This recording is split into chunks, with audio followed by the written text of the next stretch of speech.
Let's say you walk into your local game store and you see this box. You've heard of Star Wars Legion, want to give it a go, and you think that €90 for a 2-player starter set is a pretty good deal. Should you pick it up, or should you wait for the army starter sets that have recently been announced? In this video I'm going to talk about a couple of approaches you can take with getting started with Star Wars Legion as a beginner right now.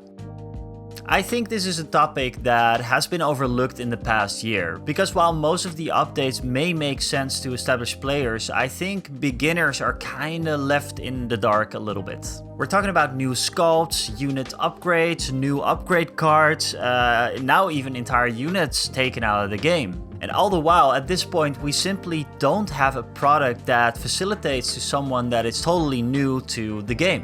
And that's the reason why I wanted to make this video, because I noticed some confusion from people who watched my Star Wars Legion in 2024 video, got the 2-player starter set and don't really know what's going on. So let's quickly recap the situation we are in right now. Last year, the developer of the game, Atomic Mass Games, announced changes to Star Wars Legion, and for a while they didn't want to flat out call it a new edition. But luckily, in the recent developer update, they put that discussion to rest. We are definitely in a new edition of Star Wars Legion, and it's called 2.6. In 2.6, we welcomed a new measurement tool, new objective cards, and a streamlined rule set. But we said goodbye to the cute little upgrade cards, which I'm still bummed out about. The art on most of the cards got updated, and a lot of units got reworked. We even got a brand new logo. Generally speaking, anything with this logo is going to be old Star Wars Legion product, and anything with the new logo is new product. But how do we get started in 2025? Let's talk about approach number 1. Well, first of all, the big old Empire vs. Rebels starter set was already quite outdated, even in the last edition. It has been out for, I think, about 7 years, and it was released by the game's original developer, Fantasy Flight Games. So cards got updated, point values got adjusted over the course of a couple of years. The box still contained everything you need to start your Star Wars Legion journey, but that has kind of changed with 2.6 right now. And that brings us to the question, is this box still worth it? Well, as with most things in life, it really depends. It depends on the experience you're looking for. Like mentioned before, the old starter sets are outdated and have been for some time. I think it is safe to say that about 90% of the cards in this box are not going to be able to be played anymore. But that said, everything that you need to be able to play the game is available on the Atomic Mass Games website. We have a brand new rulebook that was released during the recent developer update. We have all the unit cards you could possibly want. It's all there, it's free of charge, print to play, everything. And the rest that you need to play is in this box. Miniatures, dice, tokens, and measurement tools. A valid concern about this box though is that it comes with the old miniatures, which means they're going to be made of a softer plastic and can sometimes be a little bit difficult to assemble. So again, it really depends on if you're willing to accept this. I personally never really had a lot of problems with the soft plastic miniatures. I mean, sure, the hard plastic looks a lot better, it's easier to assemble, but the soft plastic, yeah, it's fine for me. I do really like the new variations of alien species in the Rebel Trooper box in the resculpts, although I already kit bashed my own with the soft plastics. In Q3 of 2025, we also get the new card packs for the different factions. These will update everything that is outdated in the original starter set, plus, the rest of the unit expansions. I realize that this purchase is in addition to the old starter set you might have already picked up.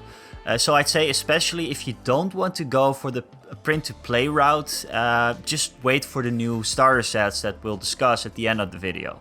In conclusion of the old starter sets, if you want to go the print and play approach, this is still a great option, and especially if you want to start out with a friend. It will not get you an entire army, but I kind of recommend against that anyways, because you'll have lots to paint and it can be a little bit daunting having all the gray plastic sprues in front of you.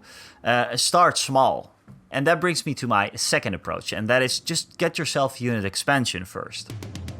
So you chose a faction and you're ready to jump into Star Wars Legion without breaking the bank just yet.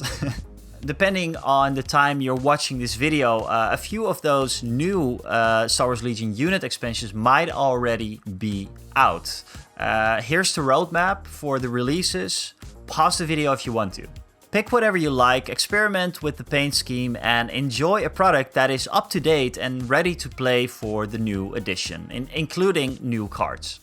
I always experienced that in Star Wars Legion, whatever expansion you picked up, it will be a great fit for the core of your army, like a starter box. Rather it's the old one or the new one, a unit expansion will work perfectly with it. And I do really want to stress that getting started with a single unit or even a single hero might be a great way to start for you. You'll get a feel for how the miniatures paint up without having an enormous pile of sprues in front of you. It can be quite daunting. And a quick tip on buying unit expansions is that you're fine with buying some of the older unit expansions as well. I have picked up heroes and unit expansions for as little as 10 euros from my local game store, and with the new sculpts coming in soon, shops will want to get rid of the old ones, so they'll probably go on sale. Just don't buy Palpatine or the Royal Guards, they're out of the game. And the same goes for a couple other units, like my Rebel Pathfinders, my beloved Rebel Pathfinders. You can now field them as normal Rebel troopers, and the Moss Geek, a community member on my Discord, he said like, well, you know, look at the bright side, you can now have Bistan and Pow on the tabletop, so that's a great thing. Talking about the Discord, if you have any questions for me or some actual experts on Star Wars Legion, please join in. The link is in the description below. Like mentioned, I'm making this video for all you beginners out there, so if you have any questions, you can always leave a comment down below. I will answer to every single one of them. Promise. So before we get into the juicy new starter sets, I wanted to mention a little tool that, you know, you can learn the game from, and it will save you a lot of money. And that is Tabletop Simulator, and it does what it says on the tin. It is a tabletop simulator. It has a great Star Wars Legion mod. You do need an opponent, but you'll have no trouble finding one on my Discord. Oh god. One of my favorite things about Tabletop Simulator is that it can import your Star Wars Legion lists. You can do this by using the absolutely great Tabletop Admiral tool. Now, if you haven't heard about this, all the tips and approaches that I talked about before should be a second step. Go to tabletop.admiral.com first. It is a list builder where you can plan out your army, select your upgrade and command cards, and export the list in a couple of ways. We have the card view, a text export, and the ability to export a JSON file. And this is a file that you can load into Tabletop Simulator and get your virtual models on your virtual tabletop. Now, while you get that set up, and I really do recommend you do this, let's get to the last approach and possibly the wisest of them all. Wait it out. The new army starters have been revealed at this year's Adepticon, and boy, they are nice. They contain everything you need to play the newest edition of Star Wars Legion, including dice, cards, measurement tools, tokens, and of course, resculpted hard plastic miniatures. It is the perfect way to start a new or your first army, and at $90 it looks to be a great value to get started with. Please do note this is not a full army, but you're about halfway there. And that ultimately brings me to the conclusion of this video and my personal advice.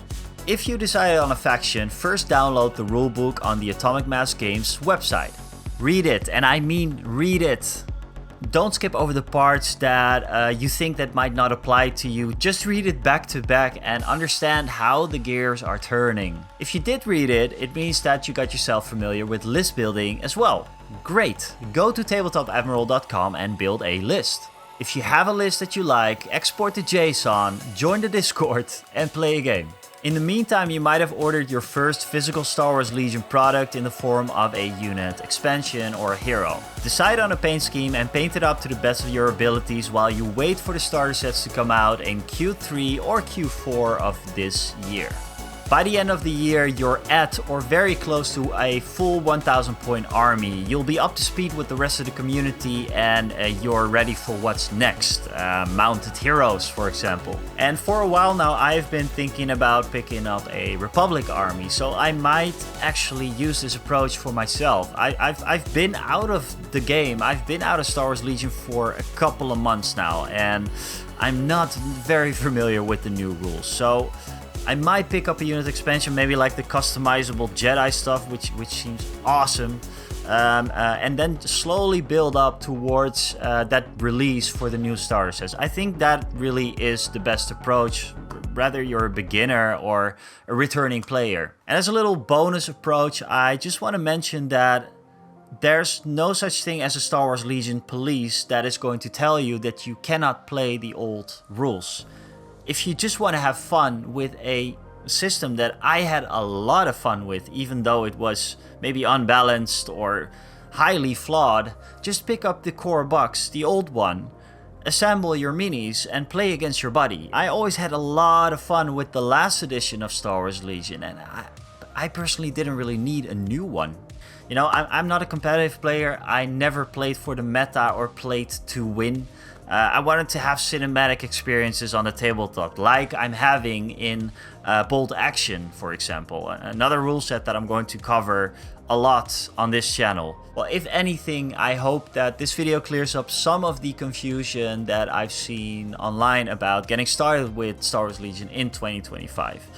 The best way is probably to get started with one of the new starter sets, but you're fine with an older starter set as well, as long as you're willing to go the print-to-play route or buy the upgrade card packs. If you have any questions, please let me know in the comments below. Consider joining the Discord, maybe subscribe to the channel, and yeah, the Discord. We have a bunch of good people out there who can tell you everything about Star Wars Legion and answer any questions that you have, so really do consider joining. It is a great bunch of people.